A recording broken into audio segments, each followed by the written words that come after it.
us. We'll spend about 15 minutes with Coach at the podium, and then we'll spend about 5 minutes each with our student athletes, getting things coordinated. Once again, if you would, please identify yourselves and the agency that you are with so that our coach and student athletes can have a good conversation with you. As Coach makes his way to the podium, we'll get the spotlight on. Coach, your first question will come to your left. It will be in the third row. We'll get the microphone up, Bob, 1 second. Good morning, Bob.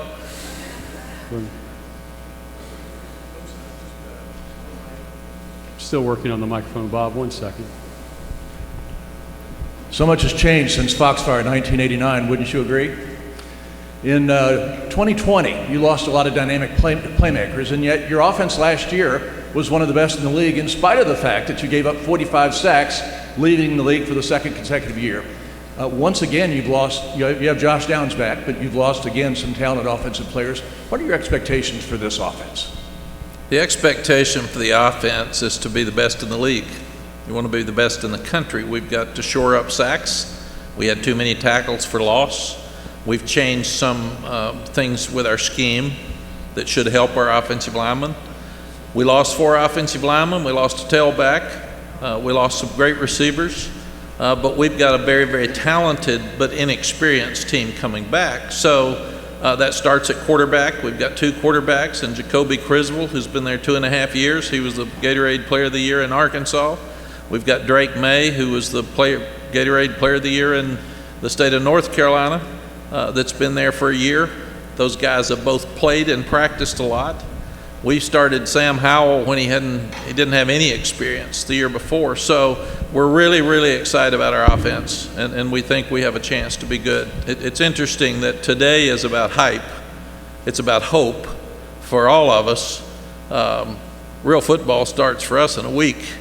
And then by about mid-season, there's about 75% of the ones that are hyped today that aren't playing well. So we were one of those last year. We're very excited. Understanding we have a lot of question marks and we got a lot of things we have to get fixed, but that's what coaches do and that's what players do. And the off season's been good. Coach, right up the center aisle to your right at the edge there. Hey Coach, Noah Monroe from the Daily Tar Heel. So a year ago you were right in the same exact place talking about the expectations placed on y'all after turning a lot of the production and going to the Orange Bowl. And 5 months later, you were back in Charlotte, but not at the ACC Championship, at the Duke's Mayo Bowl. So what's it going to take this year for, in 5 months, to be not at the Duke's Mayo Bowl, but the ACC Championship instead? Our guys have been talking about 3 things. They've been talking about passion, they've been talking about accountability, and they've been talking about toughness. If we had had more of those 3 things last year, those 3 ingredients with our team, we could have won at Pitt, where we were in overtime against the conference champ. We could have won at NC State when we had a 9-point lead with 2 minutes left in the game. So we've got to go back and make sure that we're addressing all the little things on and off the field that we need to do to play to a standard. We have done really well at Kenan Stadium. We haven't played well enough and won enough close games on the road. So we've got to do a better job with road games, and we've got to do a better job of finishing close games. And we feel like with the accountability of this team in the off season that we're in a much better position to do that right now than we were last year. Keep your focus right there, Coach, the gentleman next to him.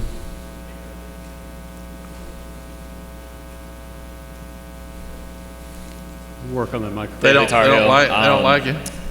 You talked about losing Sam, and aside from his on-the-field production, he was also a really big leader for you guys in the locker room. I guess early on, who have you kind of seen fill that void of leadership within the locker room, either on the field or off the field?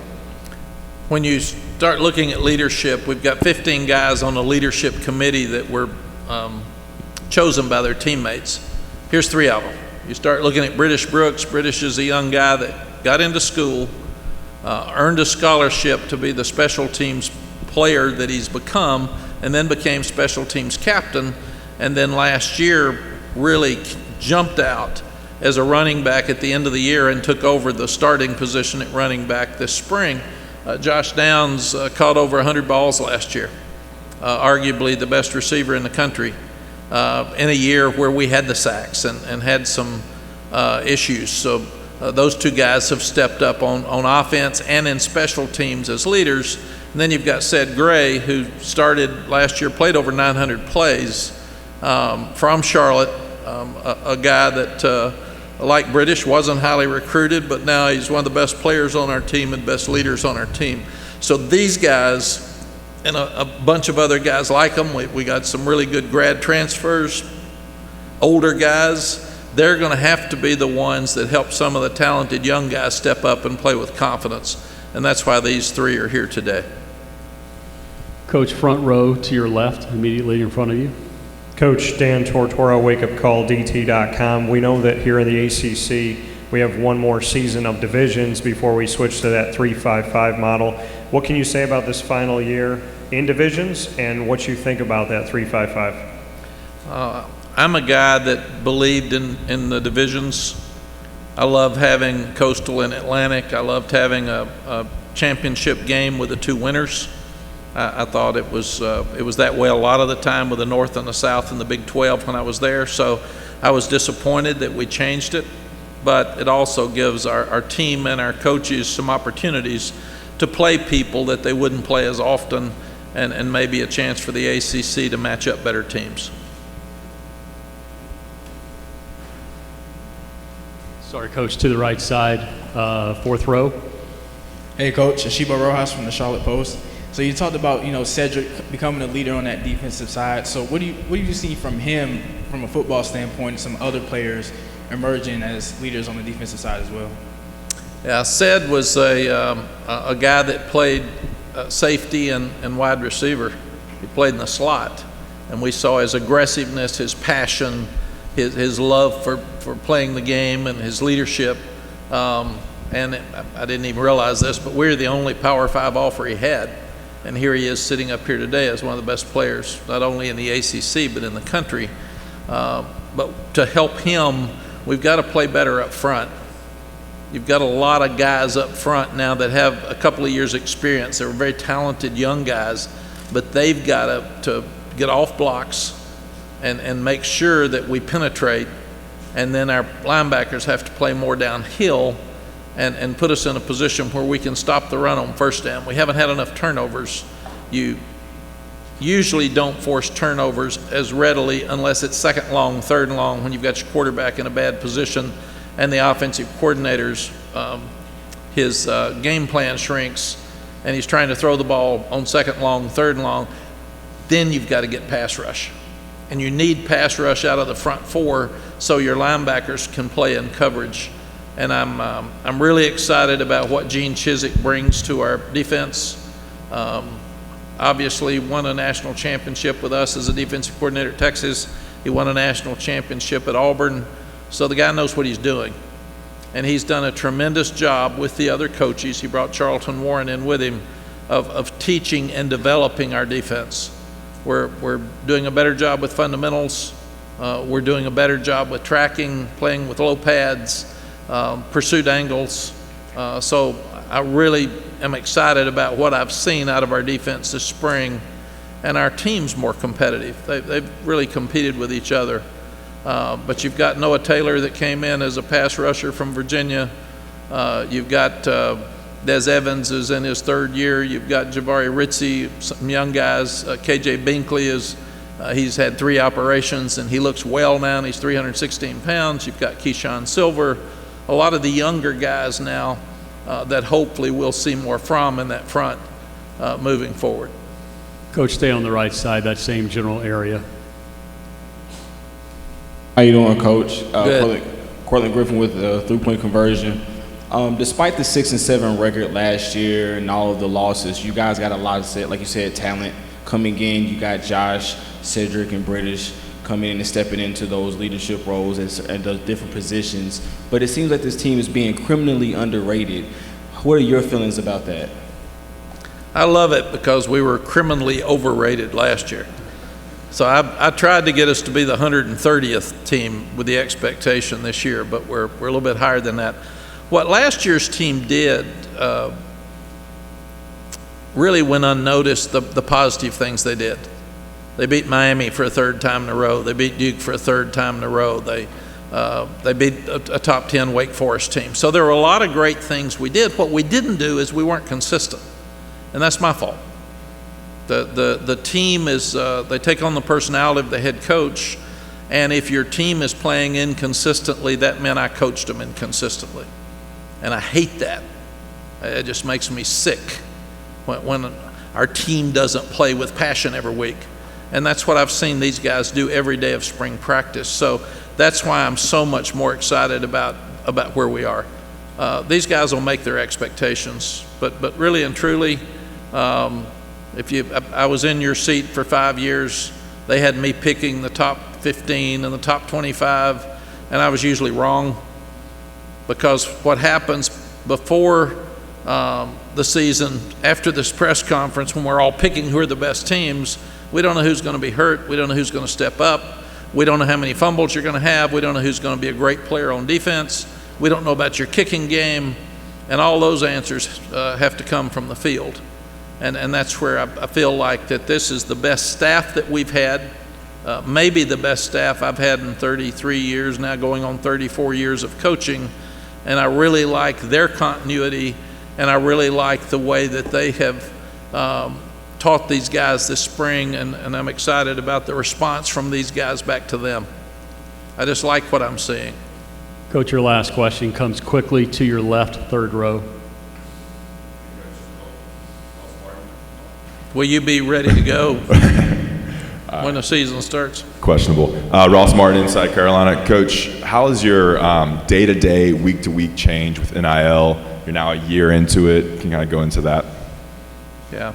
NIL is a wonderful thought, and it's a great thing because these guys work so hard. People can't imagine how hard they work. They're like Olympic athletes. They work every day. And there's risk with injury when you're playing. So a musician from the student body can make money playing at a bar or playing at a concert. An artist, he or she could make money selling their art. So why shouldn't our guys be able to make money selling their brand and their name, image, and likeness? It's teaching them how to be entrepreneurs and how to make money. It's teaching them how to give back, because a lot of them are giving back to charities. It's teaching them how to pay taxes, which I didn't learn for a long time. It's teaching them how to use agents for marketing purposes before they have to use an agent for the NFL. And they're making some money. Tylee Kraft, our young receiver who has cancer, he's been able to work through some of the cost of his mom not working while she's coming up here because he sold some t-shirts and had a golf tournament. So there are so many positive things with name, image, and likeness. Where we missed it as a group is that we didn't have any guardrails. And then that starts affecting recruiting. And you don't want to ever get to a position where you can't keep recruiting competitive. And if teams just start paying young guys, they may make a poor decision because they took the money or the family took the money, but it might not be the right education for them. It might not be the school that they should attend because that's where they're going to live when they get through, and they'll have better jobs to make a whole lot more money than they're being offered in some NIL deal in recruiting. And before, cheaters were cheating, but we could at least threaten them some with the NCAA. So to me, it's going to take the NCAA to step up and stop some of these people that are throwing around cash so readily before that'll slow down, number one. And secondly, then we've got to get a lot of smart people together, because this is a new world problem in our business, and it's a real problem. And we've got to figure out how to stop it, because I don't think some of this is healthy for the young people that are involved. Has it changed our life? Yes. We worry about them every day. We had a group called Booster come in the other day to start helping these guys make more money, everybody on our team. And coaches would like for everybody to make the money. I don't know how many people on our team are making money from NIL because I'm not supposed to, and I don't know how much they make. That's just the way it's supposed to work. But I want our guys to be able to make as much money as anybody in the country, and I want those opportunities there for them. So I want our collective to be good. I want our boosters to step up and have that money in that collective. And whether we like it or not, we all know that the better you do, the more money you make, the better the players do. The more we win, the more people are willing to give to the collective. So we're all learning as we work through this process, but I think it's a great thing. We just need to get some guardrails. Coach, thank you. You can switch places with British Brooks. We'll get our senior running back up for a couple of minutes. Questions for him. Once again, even though you may have introduced yourselves to the coach, if you'll do the same for our student athletes, that would be wonderful. Our first question is going to come, British, to your right, about 6 rows back. How you doing, British? Courtney Griffin with 3-point conversion. North Carolina has had, in recent years, a run of running backs come through that backfield. Guys in the NFL, Ty Chandler just left last year, and now you're stepping into that lead running back role. What do you see yourself being in this offense that maybe the other guys didn't bring, or what did you take from those guys that you're going to now bring to this North Carolina backfield? I just want to bring, leadership role to this young offense that we got, young quarterbacks, young wide receiver room, and ultimately a young running back room. I got probably 2 years on most guys in that room. So I just want to be that leader, that mentor for the young guys. And I'm just happy for the opportunity to have that leadership role. British to your left, 3rd row. Hello. Bob Holliday, WRL.com.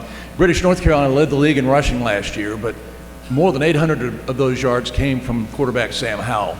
With 2 new quarterbacks, would you expect the run game to be more running back centric this year? There's no telling. There's really no telling. I would hope they would, just let the whole running back room just go crazy this year. But I'm trusting in our scheme, and whatever our coach calls, he calls, and I'm 100%. British to your right, about mid-center there. Katrina Sacken with Sports and Culture and Media. Coach had spoken on the small things that needed fixing that ultimately lead up to greater events. For you, what are you working on, focusing on so that you can make those adjustments? He has spoken on, finishing up the close games. What are you working on particularly? Just working on finishing. Exaggerating how we finish every drill, every play, every rep in the weight room. Just exaggerating on finishing. Finishing is the top priority right now. British front row to your left, right in front there. British, Dan Tortora, wakeupcalldt.com. Hailing from Gastonia, which isn't that far away here, just what it means to you to be in state and represent not only the Tar Heels, but to represent your hometown that's right around the corner. It means a lot personally because I grew up a Tar Heel fan, and a lot of people around me grew up a Tar Heel fan. So when I go back home, it's rejoiceful for a lot of the times. You don't really see a whole bunch of State Duke fans where I'm from. It's always been Carolina my whole life. So just to represent North Carolina means the world to me right now. British, thank you. You can switch places with Josh now, and we'll bring up our junior wide receiver for a few minutes of conversation. Josh, we'll start to your right, far right. What's going on, Josh? Damian Parson from the Draft Network. You were one of the most productive receivers in the nation last year, ranked top 10 in receiving with over 100 receptions on the season. What's one of the biggest things that you have worked on coming into your junior year? I would say being more versatile and being a leader. I'm playing more outside this season, not just in the slot, lining up in the backfield as well, and also just leading that wide receiver room with my fellow partner, Antoine Green. It's a young room. We have a lot of young talent, but they can make a difference. They're just young. So guiding them, leading them, showing them the ropes, helping them in different areas where they're not really familiar. That's the main thing I'm doing. Josh, your next 2 questions will come from the same row to your right, about 5th one back. How you doing, Josh? Courtney Griffin with 3-point conversion. We've seen multiple Biletnikoff winners come out the ACC. You're possibly top of the class when it comes to being able to win that award this year. Is that something that you're shooting for, or are you just trying to be as productive as you can for this North Carolina offense? Definitely just trying to be as productive as I can for the offense and just improve on last year. I'm not just striving to win a certain award here and there. I'm trying to do what I can for my team to help us win, whether that's catching balls, blocking, being a decoy, taking a double team and letting somebody else make the play. Anything to help my team win. Same row, just slightly left. Hey Josh, Noah Monroe from the Daily Tar Heels. So you're on a lot of awards watch lists, like we just said, and a lot of mock drafts. What's something you learned from Sam last year, or even the team last year, about keeping those accolades out of the way and letting your play speak for itself? From Sam, Sam always kept a level head. If you know Sam Howell, he's always the same person every day. He's never up, he's never down. He always just keeps a level head. And then guys like Mike Carter, Javonte Williams, De'Ami Brown, they were all guys on those mock drafts too, and they went out there that last year and they balled out and they really put it on the table. So you can be on all the mock drafts, all the preseason watch lists, but if you don't do it in the next month, it doesn't matter. So I'm not really looking at that. I'm just looking forward to play. Josh, right in front of you, left side, front row. Josh, Dan Tortora, wakeupcalldt.com. You spoke on Sam Howell just now. What you can say about the quarterback battle right now and the relationships that you're building with both of them in preparation for the season and obviously with camp coming up?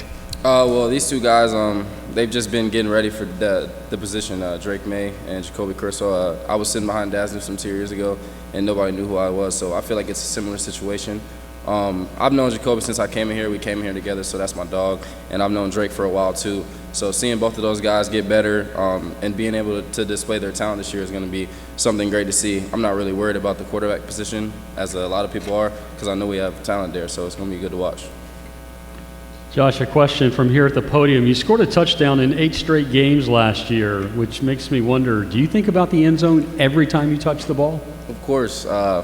If you're not thinking about the end zone when you get the ball, then what else you think about? There's certain times when you got to get the first down, but every time I touch the ball, I want to get to the zone and get 6, so that's the main thing. There are a lot of eyes on you heading into the season. Do you feel those eyes upon you? Do you read the chatter about you? I see it here and there because, I do run my social media profiles and all that, so I see the articles, I see different watch lists, but I don't let it get to me like that. So I go out there every day and work, do what I can, because at the end of the day, if you put in the work, the results are going to come. Yeah. Last question for you, and we're going to put you on the spot. What would we be surprised to learn about you? I like golf. I don't mind playing golf. I really want to get good at tennis too. So those are 2 things that I feel like I could have as a good hobby. Thank you very much. We can Yes, switch sir. places with Cedric if you like. Cedric Gray, a bit of a late addition here to the lineup, but happy to have him, the graduate student, the junior, the linebacker from North Carolina. Questions for Cedric as we start to close our timeout with North Carolina? Cedric, we will go 3rd row to your left.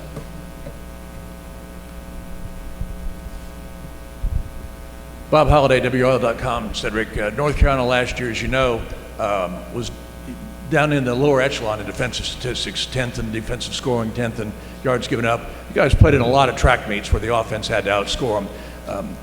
Much different outlook for this year. What has Coach Chizik brought to stabilize the defense? And you have a lot of returning guys, a lot of depth. How good can this defense be?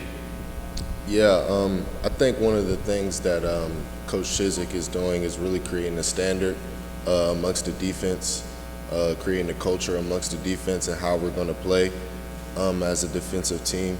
We're all going to run to the ball, we're all going to tackle, and we're all going to execute what he tells us to do. And he's really just honing in on the little details and little adjustments and stuff like that. So I think it will be a big difference in our defense this year. Cedric, to your left, 1st row. Cedric, Dan Tortora, wakeupcalldt.com. You heard from Coach calling you one of the leaders on this team and just what you've stepped up to do. Looking at your journey to Carolina, how much have you grown, and what can you say in response to the fact that your head coach believes in the leadership that you bring? I definitely had an interesting journey to Carolina. As Coach Mack Brown said, University of North Carolina was my only Power 5 offer. So even in high school, I kind of had like a chip on my shoulder. So coming in, I knew like I just had to work. and one day an opportunity would present itself. And luckily I got that opportunity last year. I think I've always been a leader. I'm a very outspoken person, so I just kind of carried that over. And you know, as you can see, Coach believes in me, and so I'm ready to lead this team and lead the defense. Cedric, to the right side, I believe, is where we are right now. Hey, Cedric. Evan Rogers, the Daily Tar Heel. During your time with UNC, you've seen linebackers Jeremiah Gemmel and Chad Surratt move on to the NFL. Kind of slotted to take that lead linebacker role over this year. What do those guys teach you, and how are you going to use what you've learned this season? Yeah, definitely. So I came in freshman, Chad Surratt. It was his last season. I think one of the biggest things he helped me with was really just learning how to be a college athlete, learning how to be, you know, just to play at this level, you know, the difference between high school and college. And then my relationship with Jeremiah, we were definitely built a much more of a friendship together, playing alongside him last year. I think me and him kind of got into the technicalities of football, the intellectual, the X's and O's of football a lot. I think he really helped me out with that. So those two guys have done a lot for me. I appreciate them, and I wish them the best at the next level. Cedric, left side, almost towards the double doors. She's standing up just there. Hey, Cedric. Caitlin Schmidt from ESPN 730. You had 8 tackles, 1 sack at Pitt. You had, I believe, 11 tackles for Florida State. What was your favorite game from last year, and how do you want to improve on that game for this coming? My favorite game, personally, for me, I would probably say it would be the Miami game. I had a TFL, about 6 tackles, an interception, and the game-winning interception. I think really just having that game-winner interception at an 8 o'clock game on ESPN under the lights, I mean, there was no feeling like that. So I would definitely say that was my favorite game from last year.